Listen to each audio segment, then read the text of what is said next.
اور ملتوں میں یہ بات مشترک ہے کہ بچہ پیدا ہونے کو ایک خوشی کی بات سمجھا جاتا ہے، اور کسی تقریبات کے ذریعے اس خوشی اور شادمانی کا اظہار بھی کیا جاتا ہے۔ اس میں سب سے بڑی مصلحت یہ ہوتی ہے کہ باپ اس بچے کو حقیقت میں اپنا بچہ سمجھ رہا ہے اور اسے اپنی بیوی کے سلسلے میں کسی طرح کا کوئی شک و شبہ نہیں ہوتا۔ زمانہ جاہلیت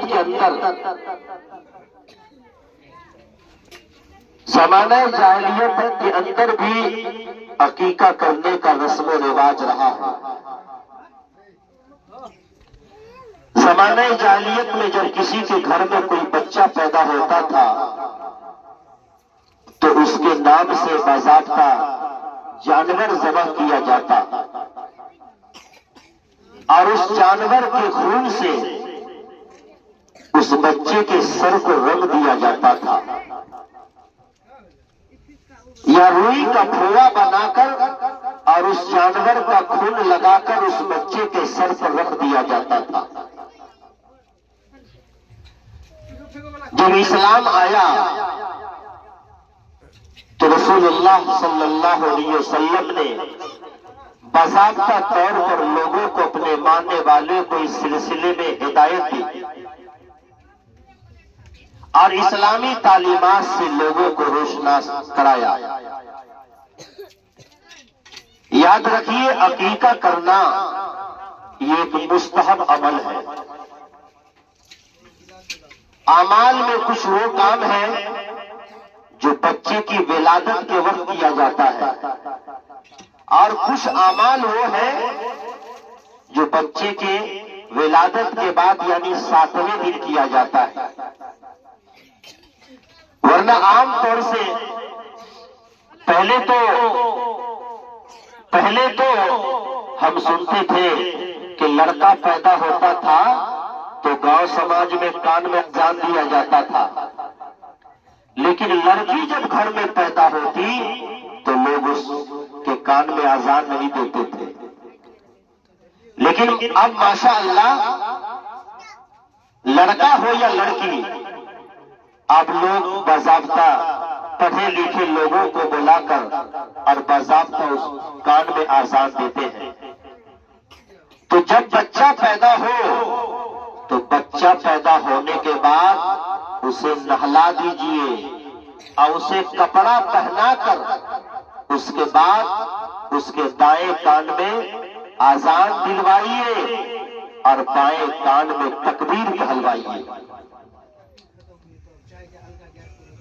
لیکن بچہ کو نہلا دیجئے، نہلانے کے بعد اور کپڑا پہنانے کے بعد گاؤں میں جو کوئی متقی پرہیزگار نمازی آدمی ہو جو اذان کچھ ٹھیک ٹھاک دے لیتا ہو اس سے اذان دلوائیے۔ دوسرے نمبر پہ مسئلہ آتا ہے تہنیک کا۔ آپ لوگ سمجھتے بھی نہیں ہوں گے تہنیک کس کو کہا جاتا ہے۔ ہجرت کے بعد مدینہ میں انصار کے گھر میں جو سب سے پہلا بچہ پیدا ہوا وہ حضرت عبداللہ بن زبیر رضی اللہ تعالیٰ عنہ تھے۔ حضرت ابو بکر صدیق کی بیٹی حضرت اسماء رضی اللہ تعالیٰ عنہا، اس کے صاحبزادے، اس خاتون نے اس بچہ کو لے کر جب رسول اللہ صلی اللہ علیہ وسلم کی خدمت میں حاضر ہوئی تو آپ نے تہنیک کیا۔ تہنیک کا مطلب ہوتا ہے آج تک کسی بچہ کا تہنیک نہیں ہوا ہوگا اور نہ کسی نے کیا ہوگا آج تک۔ آپ کہیے گا یہ لفظ ہی ہمارے لیے نیا ہے۔ تہنیک کا مطلب ہوتا ہے کہ کسی نیک آدمی کو بلائیے اور اس کو ایک چھوارا یا کھجور دیجئے، وہ اپنے منہ میں لے لے گا اور اس کو چبا کر ہلکا سا اور اس معصوم بچے کے زبان پر اسے رگڑ دیا جائے گا یا اس کے منہ میں ڈال دیا جائے گا اور اس کے لیے وہ برکت کی دعا کر دے گا۔ یہ سنت ہے جو میں سمجھتا ہوں آج تک درسی میں کسی بچے کا تحقیق نہیں ہوا ہوگا۔ اس کے بعد مسئلہ کھڑا ہوتا ہے 7ویں دن کا، جو صحیح طریقہ ہے 7ویں دن اس بچے کا جو سر پر بال ہے، جو بچہ اپنے ماں کے پیٹ سے بال لے کر آیا ہے، اس بال کو تراشا جائے، بال کو چھیل کر اس کے بعد اسی دن اس کا صحیح نام رکھا جائے گا۔ ایسا نہیں پیار محبت میں اٹھ پٹانگ نام رکھ دیے، الٹا سیدھا نام نہیں، بلکہ اسلامی نام ہو، کسی صحابی یا کسی نبی یا کسی اللہ کے نیک بندے کا نام ہو، وہ صحیح نام کسی پڑھے لکھے آدمی سے رکھوائیے، اور اپنے من سے جو نام سمجھ میں آئے گا وہ نام رکھ دیجئے گا۔ تو یاد رکھیے کہ نام کا بچوں پر بڑا اثر پڑتا ہے، نام کا بچوں پر بڑا اثر پڑتا ہے، اس لیے بڑھیا نام رکھیے۔ پنٹو اور سنٹو تو خاص طور پر رکھنے کی کوشش نہیں کیجیے، پتہ نہیں کیا کیا نام لوگ اپنی جہالیت کی بنیاد پر رکھ دیتے ہیں۔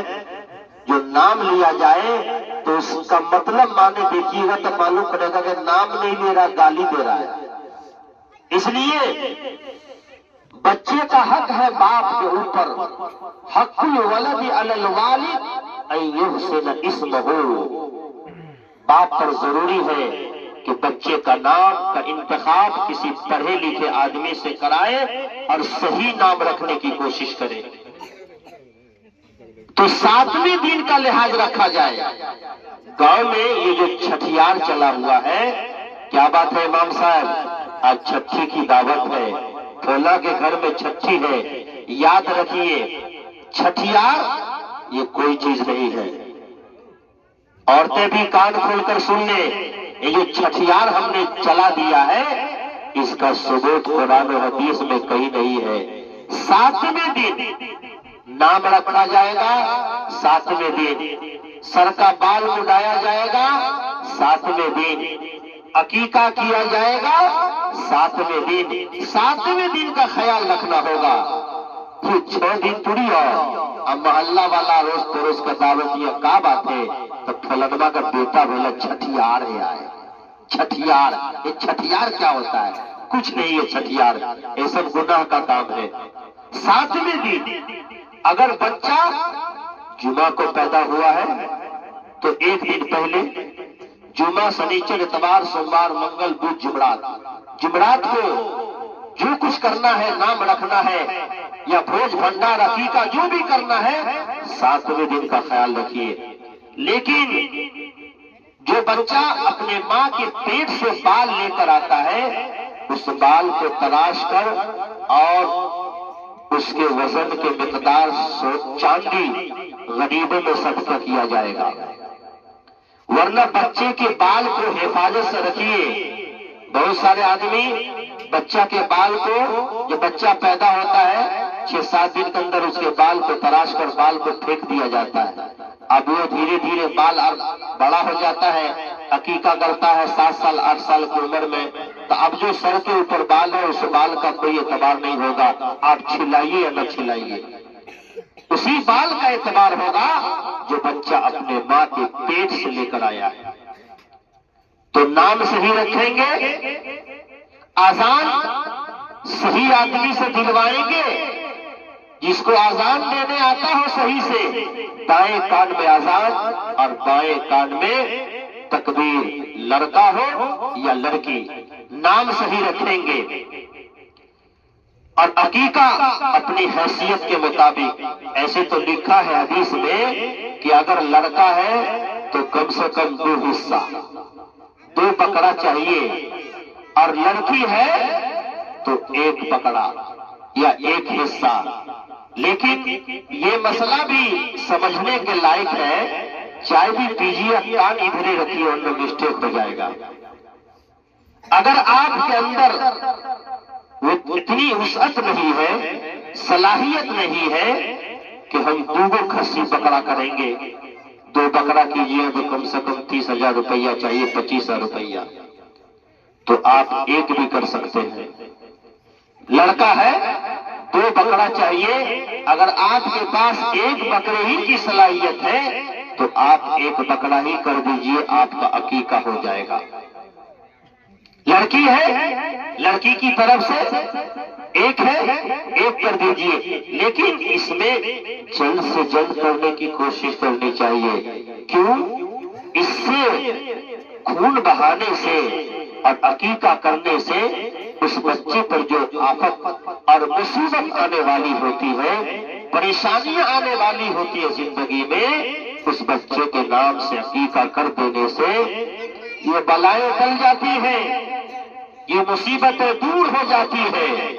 اس لیے اب رفتہ رفتہ دھیرے دھیرے ماشاءاللہ دیکھ رہا ہوں عقیقہ کا رواج جو ہے اب دھیرے دھیرے بڑھتا جا رہا ہے، ورنہ لوگوں کو پتا کیا کہا حقیقہ۔ مولوی صاحب ہم نے یہ حقیقہ ہے، حقیقہ نہیں عقیقہ ہوتا ہے۔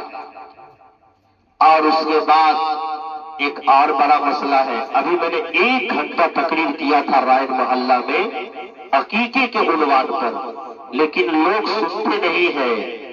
کوئی کھنی لگانے میں، عورتیں گپ شپ مارنے میں، کوئی موبائل لگانے میں، اور آج تک یہ غلط فہمی اور یہ مسئلہ کو لوگ کبھی اس مولوی پر الزام کہ پھلا سے سنا ہو، پھلا عورتیں کر یہ غلط بات ہے۔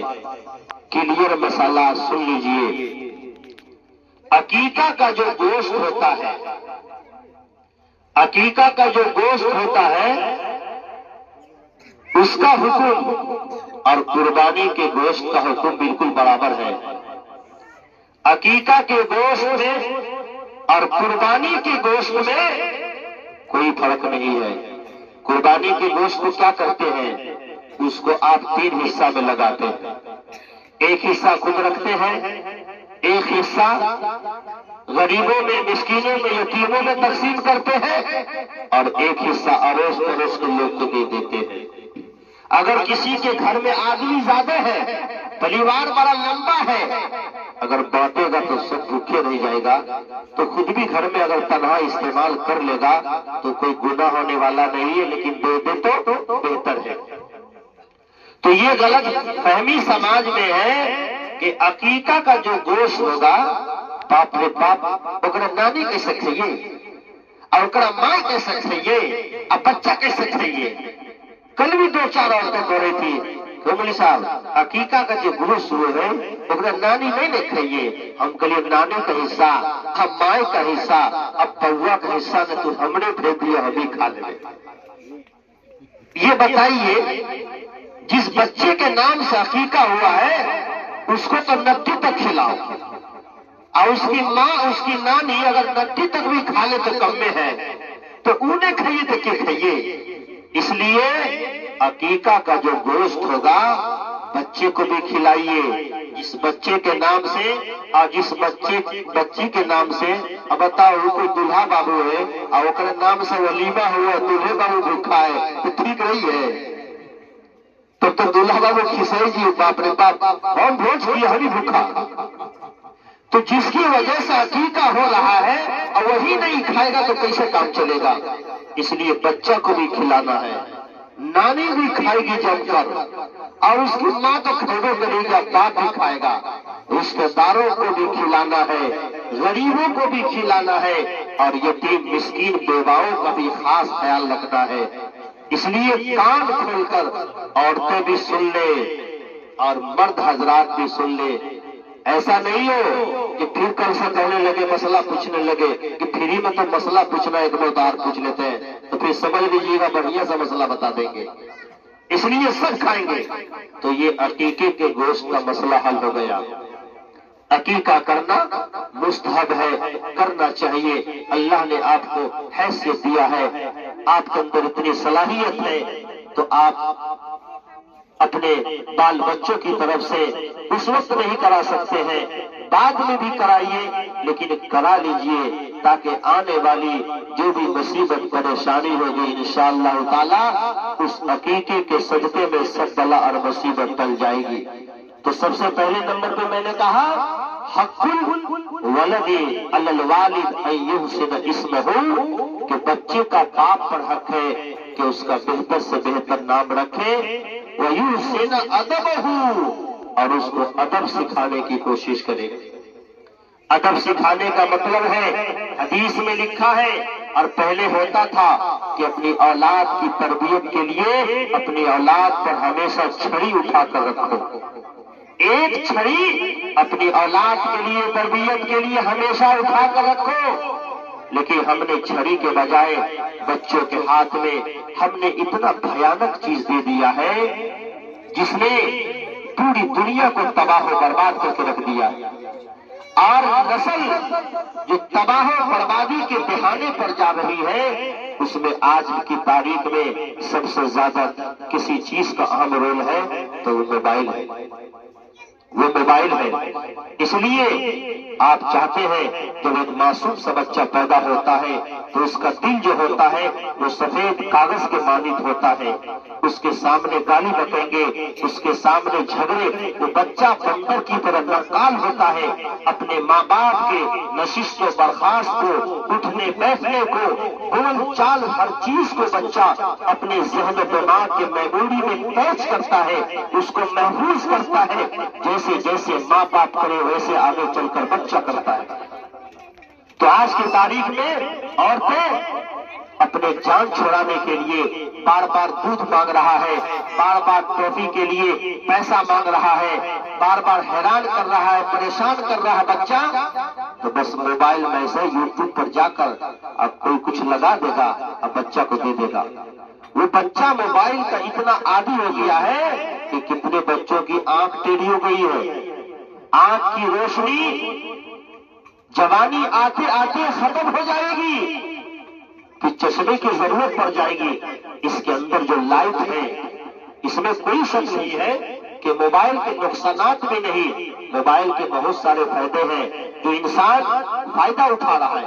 اب ایک خوبصورت سا گلاس رکھا ہوا گھر میں، باپ اس گلاس میں پانی پیتا ہے، رات کو دودھ پیتا ہے، اب باپ کے آنگن سے چلے جانے کے بعد بیٹا آتا ہے تو اس گلاس میں شراب پیتا ہے اور پھر دھول کر رکھ دیتا ہے، تو گلاس کا کیا قصور ہے؟ پینے والے کا قصور ہے کہ باپ دودھ پی رہا ہے اور بیٹا کمبخت اسی گلاس میں شراب پی رہا ہے۔ تو یہ فائدے کی بھی چیز ہے، ایک زمانہ تھا، یہ بہت بڑی نعمت بھی ہے اور بہت بڑی مصیبت بھی ہے موبائل، اگر اس کا صحیح استعمال کیا جائے۔ ایک ہفتہ میں تو خط آتا تھا، وہ خط آدمی عورتیں لے کر کسی پڑھے لکھے پاس جا کر اپنی پردوں تک کا لکھا ہے خط میں، وہ پڑھ کر سناتا تھا، پھر اس کا جواب دینے میں ایک ہفتہ لگتا تھا پہنچنے میں۔ اب تو ماشاءاللہ کہیں کوئی واقعہ رونما ہوتا ہے، کوئی حادثہ ہوتا ہے، کچھ ہے، ایک دم فیس ٹو فیس آدمی دیکھ رہا ہے۔ تو جو کام گھنٹوں میں ہو رہا تھا، وہ میسج، وہ پیغام، وہ خط ابھی لمحوں میں پہنچ رہا ہے، اور موبائل کے ذریعے آدمی پڑھ رہا ہے، دولت اکٹھا کر رہا ہے، اور اسی موبائل کے ذریعے کتنے لوگ تو جہنم میں چلے گئے اور ابھی کتنے لوگوں کو جہنم میں جانا باقی ہے۔ اس لیے اس موبائل سے اگر اپنی اولاد کی صحیح تربیت چاہتے ہیں، اگر آپ چاہتے ہیں کہ سماج میں سر اٹھا کر چلے، تو اس کے لیے لازم ہے کہ آپ کی بیٹی سماج میں سر جھکا کر چلے۔ جس کی بیٹی سماج میں سر جھکا کر چلتی ہے، اس کا باپ سماج میں سر اٹھا کر چلتا ہے، اور جس کی بیٹی سماج میں سر اٹھا کر چلتی ہے